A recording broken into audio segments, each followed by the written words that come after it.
Sylvie Baton, une jeune étudiante française, va être retrouvée morte étranglée dans son domicile. L'affaire durera 18 ans avant que la vérité éclate enfin. Pour tout savoir sur la triste et mystérieuse histoire de Sylvie Baton, lançons-nous maintenant dans la vidéo.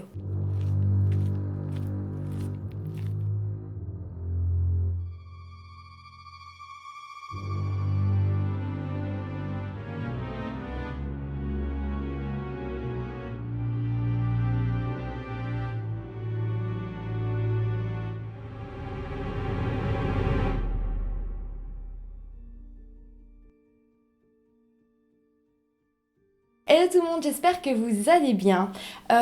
Aujourd'hui, je vous présente une affaire, encore une fois, assez connue, mais qui est assez complexe aussi, donc j'avais très envie d'en parler en vidéo, donc je pense que cette vidéo va aussi durer un peu plus longtemps que d'habitude. Par contre, avant de commencer, j'avais envie de revenir sur quelque chose qui s'est passé dans la vidéo de mercredi. Quelques-uns d'entre vous en commentaire m'ont reproché d'avoir dit que Dieudonné était un terroriste. Or, je n'ai vraiment pas dit ça du tout. En fait, j'expliquais que la personne en prison s'était mariée avec comme témoin un terroriste et avec comme témoin Dieudonné. Donc c'est pas la même personne, il y avait deux témoins, un terroriste et l'humoriste Dieudonné. Voilà, je reviens sur ça, je l'ai quand même dit plusieurs fois en commentaire. Mais comme certains d'entre vous continuent un petit peu à s'offusquer, j'avais envie de le redire en vidéo.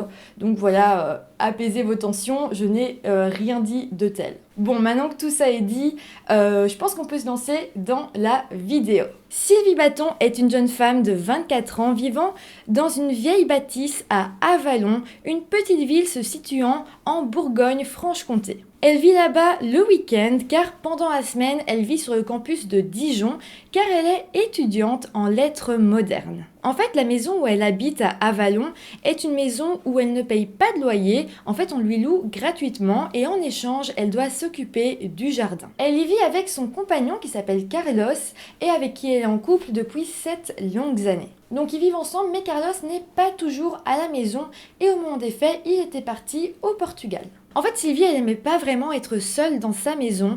Elle avait dit plusieurs fois à ses parents qu'elle n'aimait pas y être seule parce qu'elle se sentait pas en sécurité. C'est pour ça que lorsque Carlos n'était pas là, elle avait pris l'habitude d'aller manger chaque soir chez ses parents. Alors, pour vous parler un petit peu de la personnalité de Sylvie, c'était une fille assez raffinée, qui avait une certaine classe, un côté un peu artiste. En tout cas, c'est comme ça qu'elle décrivait ses amis. Elle était aussi la fierté de sa famille parce qu'elle faisait de belles études et c'était vraiment une fille très passionnée. D'ailleurs, pour ce qui est de sa famille, c'était une famille très très unie. Elle avait donc son papa, sa maman, son frère et elle. Sylvie avait aussi une relation extrêmement fusionnelle avec sa maman. Elle lui parlait de tout et avait vraiment confiance en elle. Plongeons-nous maintenant dans la journée du 5 mai 1989. Ce jour-là était le jour de l'inauguration de la fête foraine d'Avallon, qui avait donc lieu chaque année. Sylvie était à ce moment-là à Avallon parce qu'elle avait plus cours depuis quelques jours, donc voilà, elle s'était remise un petit peu dans sa petite maison à Avallon. Ce 5 mai, il est à peu près 19h, les amis de Sylvie sont à la fête foraine, les gens du village aussi, c'est un petit village, tout le monde se connaît, mais les gens se rendent compte que Sylvie n'est pas là, et d'ailleurs, ses amis se disent, on va aller jusque chez elle pour voir ce qu'elle fait. Surtout que c'était un peu étrange parce que Sylvie était vraiment très enjouée, elle manquait jamais cette fête foraine, elle arrivait toujours dans les premières, donc le fait qu'elle soit pas là, ses amis se sont dit peut-être qu'elle a un problème. Donc ses amis se sont rendus jusqu'à sa maison, mais bizarrement les volets étaient fermés. La maman de Sylvie, Danielle, était elle aussi à la fête foraine et ne voyant pas sa fille arriver, elle va de son côté lui téléphoner sur le téléphone fixe de la maison. Mais le problème c'est que Sylvie ne répond pas et d'ailleurs le téléphone ne sonne même pas, ça coupe directement. Daniel décidera donc d'aller à la maison de sa fille accompagné de son beau-frère qui s'appelle René pour aller voir ce qu'il se passe. Ils arrivent donc devant la maison et la maman se rend vite compte que le portail est fermé. C'est d'ailleurs une première chose assez étrange. À ce moment-là, René, le beau-frère, va décider d'escalader le portail et en approchant de la maison, il va se rendre compte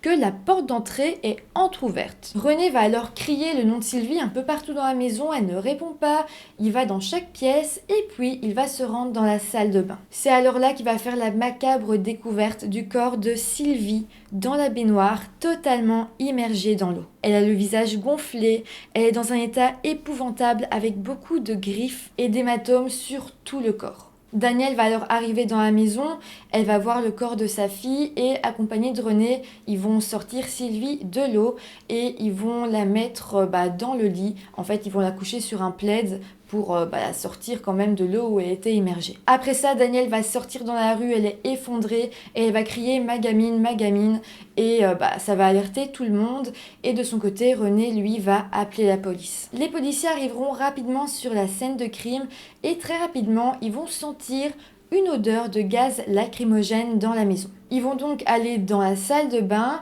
et dans l'eau de la baignoire, ils vont d'abord y trouver des sortes de flacons vides qui flottaient dans l'eau. Mais ce n'est pas tout, il y avait aussi les chaussures de Sylvie qui étaient dans la baignoire et qui flottaient. Il y aura aussi pas mal de vêtements au sol, certains même derrière les toilettes, et ils y trouveront aussi un soutien-gorge qui semblait avoir été arraché et une culotte. Ils inspecteront aussi le salon de la maison et ils y découvriront 2 verres sur la table basse. Ils verront aussi qu'il y a une petite table de salon qui a été renversée ainsi que la table à repasser. Selon les policiers, c'était alors étrange car si Sylvie s'était vraiment défendue, il y aurait eu beaucoup plus de désordre dans le salon. En plus de ça, la porte d'entrée n'avait pas été forcée, donc vraiment c'est comme s'il y avait aucune trace de lutte dans la maison à part ces 2 petits meubles renversés. Mais bon voilà, en interrogeant les proches de Sylvie, ils diront qu'elle avait pour habitude de toujours s'enfermer chez elle vu qu'elle ne s'y sentait pas en sécurité. Donc, selon les policiers, ce serait Sylvie elle-même qui aurait ouvert la porte à son agresseur et donc si c'est le cas, son agresseur devait être quelqu'un qu'elle connaissait. Bon, les policiers continueront leur enquête et ils découvriront qu'un fil électrique longeant l'extérieur de la maison avait été coupé. Mais là, ils réaliseront ensuite qu'il s'agissait du fil du téléphone fixe. Mais bon voilà, ce qui est étrange, c'est que ce fil ressemblait vraiment à un bête fil électrique qui longeait la maison, donc il fallait vraiment savoir que c'était le fil du téléphone.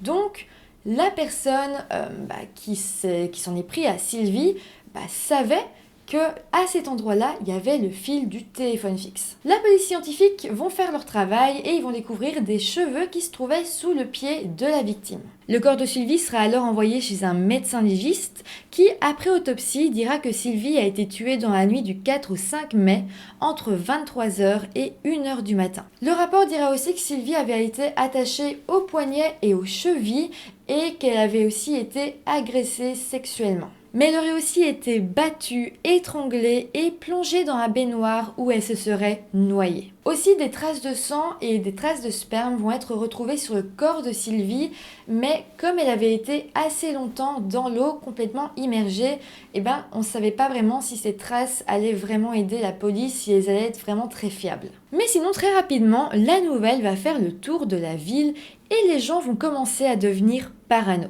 En fait, un meurtrier était en liberté dans leur petit village d'Avalon et ça pouvait être n'importe qui. Tout le monde se demandera alors si le coupable était une connaissance de Sylvie, donc peut-être aussi une connaissance à eux, ou un simple rôdeur qui était venu pour la fête foraine et donc extérieur à la ville. Et en fait, petit à petit, il va y avoir vraiment un climat de malaise dans la ville et tout le monde va se mettre un peu à suspecter son voisin. Bon, entre-temps, Carlos, le petit ami de Sylvie, va être appelé, donc il était au Portugal, et on va lui dire, il faut absolument que tu rentres en France. On va pas vraiment lui dire ce qui se passe, mais bon, il se rend compte que c'est quelque chose de très grave, donc il va prendre le premier avion et il va retourner en France. Une fois arrivé, les policiers vont lui apprendre la nouvelle et on lui demandera si lui avait une idée de qui aurait pu faire ça, si quelqu'un en voulait à Sylvie, et il dira que non, il ne sait pas du tout qui aurait pu faire ça et que selon lui, c'est juste un délinquant sexuel qui passait par là et que Sylvie a été malheureusement la victime, mais selon lui, personne qu'elle connaissait n'aurait pu lui faire ça. Bon, les policiers lancent leur enquête évidemment pour meurtre et la première chose qu'ils vont faire, c'est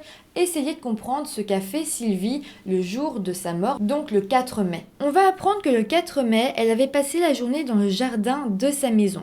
Je précise qu'elle était seule à la maison, vu que son petit ami n'était pas là, et donc elle a jardiné jusque 19h. Après ça, elle a tout simplement pris sa voiture, où elle a été chez ses parents pour souper, comme elle le faisait à son habitude. Elle va donc manger avec sa maman, son papa, son frère et son oncle René, qui était de passage dans la région, pour la fête foraine.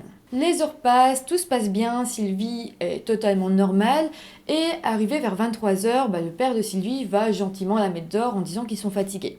Donc là, Sylvie va reprendre la voiture, elle va aller jusque chez elle et donc c'était pas loin, donc aux alentours de 23h déjà, elle sera chez elle. Le problème c'est que après ça, plus personne n'aura de nouvelles de Sylvie et c'est le lendemain soir qu'on la retrouvera donc morte dans sa baignoire. La police va donc penser que Sylvie a croisé son agresseur sur le chemin du retour ou en arrivant chez elle. Donc là, la police va se dire que clairement le coupable était quelqu'un qu'elle connaissait parce que jamais à cette heure-là, Sylvie aurait fait rentrer un parfait inconnu chez elle. Et là, dans un premier temps, la police va soupçonner Marc, le frère de Sylvie. En fait, la police va trouver son comportement assez étrange parce que Marc n'a pas l'air si triste que ça d'apprendre que sa sœur est décédée. Il n'a pas vraiment d'émotion quand on l'interroge, il pleure pas, donc c'est vrai que c'est assez étrange et en plus de ça, la police va apprendre que Sylvie et Marc ne s'entendaient pas bien du tout. En fait, les deux étaient très différents. Marc était pas très doux à l'école, il sortait beaucoup, il fumait, il buvait, c'était un peu le petit cancre du village, alors que Sylvie c'était tout le contraire. Elle, c'était vraiment, comme je disais, la fierté de ses parents. Elle faisait de grandes études, elle était passionnée, elle avait une relation stable, c'était vraiment une fille...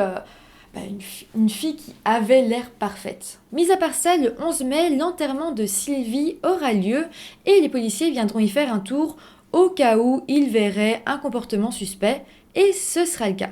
Ils se rendront compte qu'un homme ayant un casier judiciaire était présent à l'enterrement. Et cet homme avait un casier judiciaire pour agression sexuelle sur mineur, donc ce n'est pas rien. La police l'interrogera alors et ce suspect dira être venu à l'enterrement parce qu'il était ami avec Marc, donc le frère de Sylvie. En plus, la police apprendra que le soir du meurtre, le suspect n'était pas très loin de chez Sylvie et en plus de ça, il était alcoolisé. Il sera donc placé en garde à vue et on lui prélèvera un petit peu de sang et un petit peu de cheveux pour les analyser, les comparer à ceux retrouvés sur la scène de crime. Mais là, les résultats vont arriver et ça ne correspond pas, donc il sera relâché. En parallèle, la maman de Sylvie sera elle aussi interrogée et elle avouera aux policiers que sa fille n'avait pas toujours été très fidèle à Carlos. En fait, elle expliquera que quelques années plus tôt, Sylvie avait rencontré un étudiant donc sur le campus de Dijon et elle l'aimait bien, elle avait eu une relation de 2 semaines avec lui, mais finalement elle avait décidé d'y mettre fin. La police se dira donc que cet homme est un potentiel suspect parce que il était peut-être amoureux de Sylvie, le fait que Sylvie le largue comme ça après 2 semaines, peut-être qu'il l'aurait mal pris et qu'il serait passé à l'acte 2 ans plus tard quand même. Donc la police va lancer un avis de recherche sur cet homme. Mais voilà, après une très courte enquête, ils vont se rendre compte qu'il avait totalement quitté le pays, quelques mois après sa relation avec Sylvie, donc c'était impossible que ce soit lui. Mais voilà, un souvenir va revenir aux policiers. En fait, le 5 mai, donc le jour où le corps de Sylvie a été retrouvé, un homme s'était présenté sur la scène de crime et avait demandé à parler aux policiers. Cet homme est en fait l'ancien locataire de la maison et il dira ce jour-là aux policiers qu'il connaît bien le propriétaire de la maison et qu'il l'envoyait pour aller rechercher les clés parce que la locataire était décédée. Bon, les policiers feront pas vraiment attention à lui ce jour-là et ils diront non, c'est pas possible, on est en pleine enquête, donc non, tu ne repartiras pas avec les clés. Donc voilà, le 5 mai s'était passé inaperçu, mais quelques semaines plus tard, les policiers vont se dire c'est étrange parce que si ce locataire avait gardé un double des clés de la maison, c'est possible que ce soit lui qui soit venu tuer Sylvie parce qu'il y avait comme pas de traces d'effraction, donc une façon assez logique d'ouvrir la porte, c'est d'avoir les clés de la maison. L'ancien locataire qui s'appelle donc Armando sera arrêté et placé en garde à vue. Sa femme sera alors interrogée et elle donnera un alibi. Elle dira à la police que ce jour-là, donc le jour du 4 mai, elle et son mari avaient été pêcher, puis après ils avaient mangé leur pêche avec des amis et ils étaient rentrés assez tard. Selon elle, elle et son mari se seraient couchés vers minuit et quand elle se serait réveillée le lendemain matin pour aller travailler, son mari était toujours en train de dormir, donc c'est impossible que ce soit lui qui se soit rendu au domicile de Sylvie. Mais bon voilà, la police se dit quand même que Armando serait le parfait coupable se dit que, en vrai, sa femme dormait et donc Armando aurait très bien pu se lever, aller tuer Sylvie et revenir dans le lit comme si de rien n'était. Alors, c'est peut-être un petit peu tiré par les cheveux, mais vous allez voir que tout colle et que, comme je vous l'ai dit, pour la police, Armando, c'est vraiment le parfait suspect. En fait, Armando avait travaillé dans une boîte de nuit en tant que videur, une boîte de nuit à Avalon. Ça fait qu'il connaissait un petit peu tous les jeunes du quartier, dont Sylvie. Donc ça fait que Armando, avait peut-être les clés de la maison de Sylvie, mais deux, il la connaissait aussi. Donc ça fait deux choses qui prouvent que si Sylvie l'aurait vue arriver chez elle, elle ne se serait pas forcément débattue, elle n'aurait pas forcément paniqué. Mais la police va aussi apprendre que c'était lui qui avait fait installer à l'époque où il habitait le fil du téléphone qui avait été coupé. Donc rappelez-vous, c'était le fil qui ressemblait énormément à un fil électrique. Et donc, c'était étrange que le tueur sache qu'il s'agissait bel et bien du fil du téléphone. Donc, en sachant tout ça, Armando paraît très très coupable. La police le mettra alors en garde à vue et comparera son ADN à celui qui a été trouvé sur la scène de crime. En attendant les résultats, il sera libéré, mais la police n'abandonne pas la piste. Le 18 mai, la police décidera alors de fouiller le domicile d'Armando et pendant la fouille, ils vont y trouver une pince qui aurait pu couper le fil du téléphone. Mais voilà, la femme d'Armando le défendra en disant à la police que c'était en fait un électricien qui avait oublié sa pince. Et que donc la pince ne lui appartenait pas du tout. La police retrouvera alors l'électricien qui confirmera que cette pince lui appartient bien. Mais voilà, le 2 juin, les expertises tomberont et la police apprendront que Armando a AB- comme groupe sanguin et que le sang retrouvé sur les lieux du crime appartenait aussi au groupe AB-. Ce qui est aussi important de dire, c'est que le groupe sanguin AB- est assez rare. Mais ce n'est pas tout, en fait les analyses de cheveux vont aussi arriver et on apprendra que les cheveux retrouvés sur la victime et ceux d'Armando correspondent à 80%.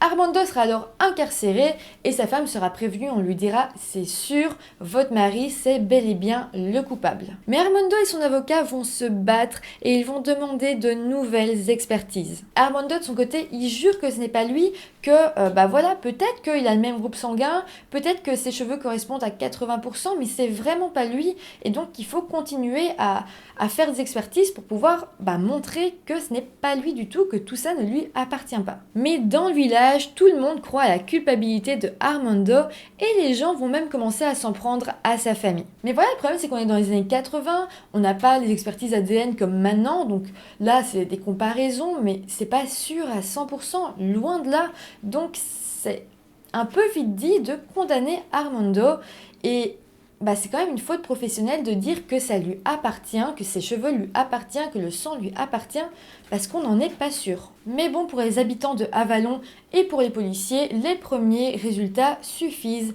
à prouver sa culpabilité. Mais heureusement, 1 an et demi plus tard, de nouveaux résultats vont arriver et là, ils vont réussir à prouver que les traces de sperme retrouvées sur la victime ne correspondent pas du tout à Armando. Il sera donc relâché au bout de 18 mois de prison pour rien et ça va vraiment toucher Danielle, la maman de Sylvie, qui viendra s'excuser en face de lui et vraiment elle lui dira que c'est dégueulasse ce qu'on lui a fait et que voilà, elle est vraiment vraiment désolée parce que c'est maintenant lui aussi une victime dans cette histoire. Mais bon, pour la police, il reste peut-être encore un petit peu suspect et c'est vrai qu'ils ont du mal à reconnaître qu'il se soit trompé. Donc la police dit ok, peut-être que c'est pas lui qui a agressé sexuellement la victime, mais peut-être qu'il a quand même quelque chose à voir dans l'affaire. Mais bon, heureusement, une nouvelle piste va émerger le 24 juin et donc Armando sera un petit peu laissé tranquille. En fait, Pascal, une jeune femme parisienne, va se faire agresser. Elle rentrait chez elle quand un homme l'aurait menacée avec un couteau. L'homme lui aurait forcé à lui ouvrir son appartement et une fois à l'intérieur, il aurait tué Pascal dans son propre domicile. Elle aurait été agressée sexuellement puis étranglée, donc évidemment cette histoire va résonner dans la tête des policiers d'Avalon et vont se dire que peut-être ces deux histoires ont un lien. Peut-être que Sylvie et Pascal ont un lien. Et très vite, la police va faire une découverte. Pascal Escarfeil, la jeune fille qui a été tuée à Paris, est en fait la fille du propriétaire de la maison de Sylvie. En fait, Sylvie habitait dans une maison qui faisait partie d'un grand domaine qui appartenait à la famille Escarfaille, donc à la famille de Pascal. Les deux victimes ont donc un lien, elles ont le même âge à peu près et elles ont été tuées de manière très similaire. Donc voilà, si on est face à un tueur en série, on peut se demander s'il a fait d'autres victimes et si Sylvie était la première ou non. Mais voilà, malheureusement les années passent et puis rien n'avance dans cette affaire. La police a interrogé plus de 600 personnes, mais voilà, ça fait du surplace. Mais l'affaire va prendre un tout nouveau tournant en 1998. L'homme qui a tué Pascal Escarfaille à Paris va enfin être identifié et il s'agit d'un tueur en série. Le tueur était suspecté d'avoir tué au moins 7 jeunes femmes entre 1991 et 1997. Il s'appelle Guy Georges et il avait finalement été retrouvé et arrêté. Les policiers vont donc se dire que c'est sans doute lui qui est responsable du meurtre de Sylvie Baton. La police va alors essayer de savoir où était Guy Georges en 1989, mais malheureusement, ils se rendront compte qu'à ce moment-là, il était en prison. Ça ne pouvait donc pas être l'assassin de Sylvie et par la même occasion, ils vont se rendre compte que Sylvie et Pascal n'avaient donc rien à voir l'une avec l'autre.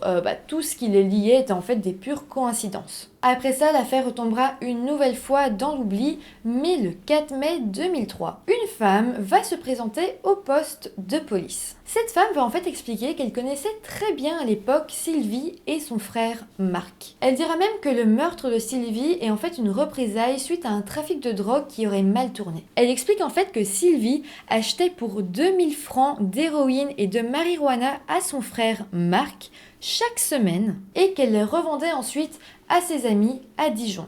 En plus de ça, elle dira que Sylvie consommait aussi de la drogue. La femme expliquera alors que Marc pensait que sa sœur voulait le doubler dans le commerce de drogue et elle dira alors « Je suis persuadée que l'assassin est lié au marché de la drogue et que Sylvie a été purement et simplement éliminée car elle était en concurrence avec certains dealers. » Donc encore une fois, on en revient à Marc, donc le frère de Sylvie, et rappelez-vous, au début de l'enquête, ça a même été la première personne vraiment interrogée et à l'époque, on s'était dit que peut-être il avait quelque chose à voir parce qu'il avait très peu d'émotions et qu'en plus, il s'entendait pas très bien avec sa sœur. Marc sera alors mis en garde à vue pour avoir commandité le meurtre de sa sœur. Évidemment, les parents de Marc et Sylvie seront anéantis, mais à ce moment-là, ils vont commencer à douter de Marc et la maman dira même que peut-être, c'est vrai, peut-être que ce serait Marc qui aurait commandité le meurtre de sa sœur. Mais voilà, au bout de quelques jours, la femme qui avait tout raconté à la police sur les affaires de drogue va revenir et elle va juste dire qu'elle a tout inventé, qu'elle a menti. Donc là, évidemment, Marc sera libéré, mais c'est vrai que ça va quand même mettre un gros coup à la famille Baton qui va être totalement anéantie. En plus de ça, ils vont avoir une très mauvaise réputation après dans le quartier, on va vraiment les regarder mal. Et c'est vrai que Marc sera toujours vu comme le type qui a peut-être assassiné sa sœur. En plus, ce qui va vraiment être triste, c'est que le papa de Sylvie et Marc va même décéder suite à toute cette affaire, suite à tout ce stress. Bon, sinon maintenant nous sommes en 2006. Un nouveau juge d'instruction va arriver et il va décider de reprendre l'affaire à zéro. En plus de ça, les années sont passées, l'analyse ADN a bien évolué et il compte s'en servir. Dans un premier temps, le juge d'instruction va essayer de retrouver tout ce qui avait été prélevé sur la scène de crime à l'époque, mais il va pas tout de suite trouver le carton qui contient toutes les preuves et au bout de quelques jours il va le retrouver. En fait, le carton allait être jeté. Je sais pas si vous vous en rendez compte, l'affaire, on se disait ça fait tellement longtemps que ça sert plus à rien de garder toutes ces affaires, mais heureusement ce juge d'instruction a repris le carton et l'a gardé bien précieusement. Les cheveux, les traces de sang, les traces de sperme vont alors être une nouvelle fois analysées et un profil ADN va être trouvé. Le juge d'instruction va alors décider de comparer ce profil ADN à leur base de données, à ce qu'ils avaient dans leur base de données, mais malheureusement, ça ne correspondra à personne. Mais là, il se dit quand même, le meurtre de Sylvie était quand même bien fait et peut-être que la personne n'était pas à son premier délit, à son premier crime, donc sans doute qu'il a quand même été répertorié quelque part dans des ordinateurs, mais peut-être pas en France. Donc il va décider de contacter Interpol pour pouvoir comparer l'ADN trouvé avec d'autres bases de données. des données qui viendraient donc de partout dans le monde. Et là, en mars 2007, l'ADN va correspondre à une personne qui se situe en Allemagne. Nous sommes donc 18 ans plus tard. Et l'homme s'appelle Ulrich Münstermann. Il a été retrouvé dans la ville de Geldern, en Allemagne. Il avait déjà un gros casier judiciaire quand il a été retrouvé. Il avait été condamné dans le passé pour plusieurs agressions sexuelles et même pour meurtre. Donc, quand il a été retrouvé, il était déjà en prison. En fait, il avait reçu une peine de prison à perpétuité pour le meurtre qu'il avait fait, meurtre qui s'était déroulé un peu dans les mêmes conditions que celui de Sylvie Baton. Pour vous parler un petit peu de Ulrich, il est né pendant la guerre et a été électricien. On comprend donc pourquoi il avait su qu'il coupait le fil du téléphone. Pendant sa vie de jeune adulte, il avait eu pas mal de succès avec les filles. Il était aussi très sportif et il adorait la musculation, il adorait voir son corps changer et pour ça, il consommait aussi des stéroïdes. Les stéroïdes avaient eu vraiment des effets secondaires sur son corps et à cause d'eux, sa violence était décuplée. Donc de base, c'était déjà un homme assez violent, mais à cause des stéroïdes, cette violence avait vraiment grandi et c'est devenu un homme assez dangereux. De 1982 à 1984, il avait commis des agressions sexuelles à répétition sur plusieurs jeunes femmes en Allemagne. Et puis en 1985, il avait agressé sexuellement une jeune femme et ensuite il l'avait tuée, étranglée et il avait été retrouvé dans un champ en Allemagne. C'est donc suite à tout ça qu'il avait écopé d'une peine à perpétuité. Quand il a été suspecté dans l'affaire du meurtre de Sylvie Ulrich, il a été déplacé dans une prison en France pour que l'enquête puisse se poursuivre. Il a donc été amené dans la ville de Auxerre, en France. Et c'est donc là que la police va l'interroger.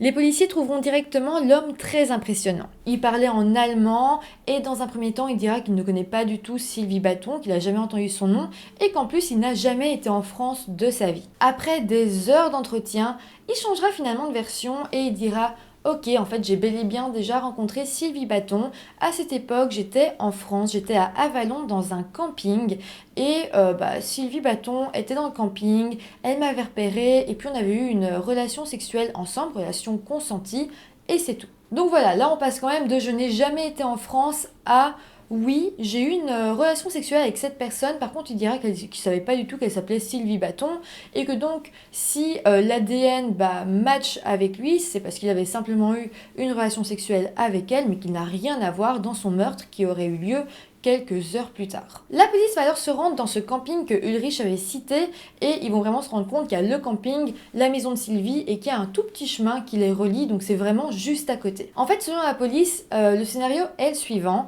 Donc le 4 mai, Sylvie avait passé la journée dans son jardin à jardiner et Ulrich, en passant par là, l'aurait repéré et s'était dit que ce serait sa prochaine victime. Après ça, la journée serait passée, Sylvie aurait été mangée chez ses parents, elle serait revenue à 23h et c'est là que Ulrich serait passé à l'acte. Aussi, on va savoir un peu tard quand même que Sylvie avait en fait une habitude. Quand elle rentrait le soir, elle laissait la porte de sa maison entrouverte, elle montait à l'étage, elle se faisait couler un bain, puis elle revenait fermer la porte. Et en fait, pourquoi ? C'est parce qu'elle laissait son chat rentrer. Elle avait un chat qui passait la journée dehors et la nuit, il rentrait par la porte de la maison. Donc on pense que, comme la porte était entrouverte, ça a été beaucoup plus facile pour Ulrich de s'introduire directement dans la maison. Le procès va alors arriver et il faut se rendre compte que Ulrich a clairement fait peur à tout le monde tellement il avait une prestance et un regard noir. Au procès, il a continué à nier les faits et gardera la même version qui est qu'il a eu un rapport consenti avec Sylvie mais qu'il n'a rien à voir dans son meurtre. Par contre, mis à part la cruauté de tout ça, il va quand même y avoir un moment très beau pendant le procès. En fait, la maman de Sylvie et Marc va prendre son fils dans ses bras et elle va pleurer et s'excuser en lui disant « Je suis désolée de t'avoir suspecté à un moment donné » et voilà, ça va vraiment être un moment où mère et fils vont se retrouver et ils ont l'assassin en face d'eux, ils savent ce qui s'est passé enfin et voilà, ils peuvent se pardonner à tous les deux d'avoir douté, enfin surtout la maman d'avoir douté de son fils. Au final, Ulrich Münstermann sera alors déclaré coupable et sera une nouvelle fois condamné à une peine de prison à perpétuité. Il retournera alors purger sa peine en Allemagne et comme il a été condamné à 2 peines de perpétuité, c'est sûr qu'il ne sortira jamais de sa vie. Voilà, c'est comme ça que se termine cette histoire sordide et très très triste. J'espère que ça vous aura intéressé. Je sais que cette histoire est connue, mais ça me tenait à cœur d'en parler sur cette chaîne. Donc voilà, dites-moi si vous la connaissiez, si vous avez appris des choses nouvelles, ou en tout cas si ça vous a plu de la réentendre. Si c'est le cas, n'hésitez pas à me mettre un petit pouce en l'air, ça me fait toujours plaisir, ça m'aide beaucoup. Vous pouvez aussi vous abonner à ma chaîne pour m'aider à évoluer. Et voilà, moi je vous dis à très bientôt pour une nouvelle vidéo. Bye!